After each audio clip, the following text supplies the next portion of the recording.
మొన్న మా ఇంటికి మా ఫ్రెండ్ వచ్చాడు గైస్. మా ఫ్రెండ్ వచ్చి చేపలను చూద్దాం అని చెప్పేసి ఆ రూమ్‌కెళ్ళి చేపలన్నిటిని చూసొచ్చి నా దగ్గర ఒకే ఒక డైలాగ్ ఏసాడనమాట. "చేపలను ఎప్పటి నుంచి కోకులో పెంచుతున్నావురా బావ" అని చెప్పేసి. "చేపలను కోకులో పెంచడం ఏంట్రా" అని చెప్పేసి నేను వెళ్లి చూస్తే మన డోరేమోన్ గడు ఉన్న వాటర్ ఉంది కదా! అది కోకులాగానే తయారైంది. ఇంకా క్లియర్‌గా చెప్పాలంటే మనం దగ్గు వచ్చినప్పుడు వేసుకున్నాం చూడు అరుకు, ఆ అరుకులా తయారైందనమాట. అంటే వాడేసే షిట్ వల్ల ప్లస్ బాదం ఆకు ఉంది కదా! బాదం ఆకు అందులో కరిగిపోయి, కుంగి, కృషించి అందులో కలిసిపోయిందనమాట. దానివల్ల ఇలా తయారైపోయింది.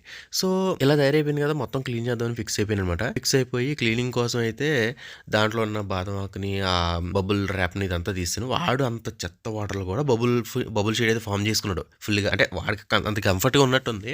కానీ నేనేమనుకున్నానంటే ఎంత బెటా ఫిష్, ఫైటర్ ఫిష్ లేదంటే అంత స్ట్రాంగ్ ఉండే ఫిష్ అయినా సరే వాటర్ క్వాలిటీ అంత చెత్తగా ఉంటే ఎలా బాగుంటదని చెప్పేసి క్లీన్ చేద్దామని ఫిక్స్ అయిపోయాను. ఫిక్స్ అయిపోయి మన డోరేమోన్ గాడిని ఒక చిన్న కవర్‌లో పెట్టి అదే వాటర్‌తో పక్కకు తీసి మిగిలిన చెత్తా చెదరం మొత్తాన్ని బయటైతే పడేసాననమాట. బయట పడేసిన తర్వాత ఆ ట్యాంక్ అయితే క్లీన్ చేశాను. ఎలా క్లీన్ చేశానంటే కొంచెం సాల్ట్ వేసి కొంచెం లైట్ హాట్ వాటర్ తో మొత్తం శుభ్రంగా క్లీన్ చేశాను. అదంతా ఈ వీడియో చూపించలేదు కానీ మొత్తం చేశాను అనమాట. చేసిన తర్వాత మళ్ళీ ప్యూర్ వాటర్ మన ఫిల్టర్ వాటర్ అయితే పెట్టేసి mister white, mister blue liquids అయితే అందులో వేసి ప్లస్ బాదం ఆకు ఒకటి వేసి వాడి బబుల్ షీట్ ఏదైతే ఉందో ఆ బబుల్ షీట్ అంటే బబుల్ కవర్ కూడా అందులో వేస్తాను అనమాట. అందులో వేసిన తర్వాత కొంచెం నీట్ గా అనిపిస్తుంది ట్యాంక్. మీకు ఎలా అనిపిస్తుందో ప్లీజ్ డూ కామెంట్ అయితే చేయండి గైస్. అండ్ అదంతా వేసిన తర్వాత వాడికైతే కొంచెం తినడానికి ఫుడ్ అయితే వేసాను అనమాట. ఫుడ్ అయితే తింటా ఉన్నాడు. అంటే అటు తిరుగుతూ ఇటు తిరుగుతూ తింటా అయితే ఉన్నాడు. ఇప్పుడు కొంచెం నీట్ గా కనిపిస్తుంది అనమాట. డోరేవాడిగా ట్యాంక్ ఒకటి, డోరేమోన్ గడ ఒకటి కొంచెం నీట్ కనిపిస్తున్నారు. ఎలా ఉందో మీరైతే కామెంట్ చేయండి. అండ్ నెక్స్ట్ వేసేది దేనో అయితే గెస్ట్ చేయండి గైస్. ఈ వీడియో లాస్ట్ లో అయితే హింట్ ఇచ్చాను. హింట్ తర్వాత మీరైతే గెస్ట్ చేయండి guys. And thank you so much for watching. Please do subscribe to one phone